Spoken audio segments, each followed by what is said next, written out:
24 ঘন্টার ভিতরে দোয়া কবুলের সবচেয়ে আদর্শ সময়, যে সময়ের দোয়া কবুলের সম্ভাবনা সবচেয়ে বেশি, সেটা হলো ভোর রাতের সময়টা। আল্লাহ সুবহানাহু ওয়া তাআলা ডেকে ডেকে বান্দার ক্ষমা ঘোষণা করেন, বিপদ আপদ দূর করেন, অসুখ বিসুখ দূর করেন।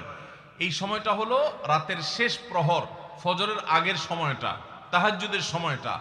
11 মাস ধরে আমরা নানা ব্যস্ততার অজুহাতে আমাদের তাহাজ্জুদ পড়ার সুযোগ হয় না, ভোর রাতে ওঠার সুযোগ হয় না।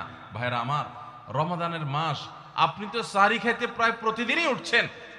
আপনার যেহেতু সাহরি খাওয়ার উদ্দেশ্যে উঠাই লাগে, তো আপনি কেন এই মাসে সাহরির সময় ভোর রাতের এই সময়টাতে, যখন আল্লাহর সাধারণ ক্ষমা ঘোষণা করেন, ওই সময়টাতে আপনি কেন শুধুমাত্র খেয়ে পড়ে আপনি মসজিদে চলে যাবেন ফজরের জন্য? অবশ্যই আপনি সাহরি খেতে উঠলে 2-5 মিনিট সময় বের করে বিশেষভাবে আল্লাহর কাছে দোয়ায় মনোনিবেশ করবেন। আমাদের একটা বড় ভুল হলো, সাহরির এই সময়টাকে দোয়ায় আমরা মনোনিবেশ করি না। সম্ভব হলে 2 রাকাত নামাজ পড়েন, 4 রাকাত নামাজ পড়েন।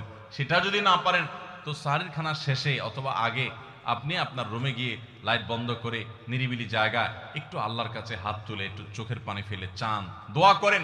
দোয়ার এই সুযোগটা 11 মাস আপনি পান না, রমজান মাসে সাহরির উসিলায় পেয়েছেন, তো আপনি সেই সুযোগটা কেন হাতছাড়া করবেন? আমি বিনয়ের সাথে বলতে চাই, একজন মানুষের জন্য আমরা এই সুযোগটা হাতছাড়া না করি। আমি পারতপক্ষে কোনোদিন এই সুযোগটা হাতছাড়া করি না ভাইরা। যেদিন কিছুই করতে পারি না, ওইরকম দোয়া করার সময় হয়তো নাই, কোনো কারণে দেরি হয়ে গেছে উঠতে উঠতে, ওই দিন খাইতে খাইতে মনে মনে দোয়া করার চেষ্টা করি, প্লেটটা ধুইতে ধুইতে দোয়া করার চেষ্টা করি। কারণ মুয়াজ্জিন ফজরের আজান যখন দেন, ওয়াক্ত যখন হয়, তার আগ মুহূর্ত পর্যন্ত আল্লাহ তাআলা দুনিয়ার আসমানে এসে তারপরে বান্দাকে ডেকে ডেকে বলেন, আল্লাহ মিন মুবতালান, তোমাদের মধ্যে কেউ কি অসুস্থ আছো, ফাআফিয়াহু, আমি তাকে সুস্থতা দান করব। আল্লাহ মিন মুস্তাগফিরিন ফাগফিরাল্লাহ, তোমাদের মধ্যে কেউ কি আছো ক্ষমা প্রার্থনাকারী, আমি তাকে ক্ষমা করে দিব। এভাবে ডেকে ডেকে আল্লাহ তাআলা দিতে থাকেন। টোটাল 24 ঘন্টার মধ্যে যেই সময়টার দোয়া ফেরত দেয়া হয় না, যেই সময়টার দোয়া মিস হওয়ার সম্ভাবনা খুবই কম, আপনার দোয়ার বেসিক শর্তগুলো ঠিক থাকলে এই দোয়া কবুল হওয়ার সম্ভাবনা জোরালো, সেই সময়টা হলো ভোর রাতের সময়টা। রমজান মাসে এই সময়টাতে দোয়ার যে সুযোগ তৈরি হয়, দোয়ার যে বিশাল সুযোগ আপনি পান, এই সুযোগটা হাতছাড়া করে আপনি শুধুমাত্র খেয়ে দিয়ে এই সময়টাকে পার করে দেন, এটা কখনো বুদ্ধিমানের কাজ হতে পারে না। এই জন্য রমজান মাসের ভুলগুলোর মধ্যে থেকে একটা হলো যে সাহরির সময়টাতে, ভোর রাতের সময়টাতে, দোয়া কবুলের গুরুত্বপূর্ণ সময়টাতে আমরা দোয়া তো করিই না। অনেকে ওই সময় আজকাল সাহরি পার্টি বের করেছেন, তামাশা বের করেছেন, অনেকে টেলিভিশনের প্রোগ্রাম দেখেন। কোন কোন চ্যানেলে সাহরির সময়ের কোন কোন প্রোগ্রাম, আমরাও মাঝে মধ্যে এগুলো আগে রেকর্ড করা থাকে। সাহরির সময় আমরা টেলিভিশনে প্রোগ্রাম করতে চাই না, আগে রেকর্ড করা থাকে, সেগুলো চলে। এগুলো হলো তাদের জন্য যারা টেলিভিশনে হারাম জিনিস দেখবে, ওই টাইমটাতে সে যেন হারাম জিনিস না দেখে ভালো কিছু দেখে।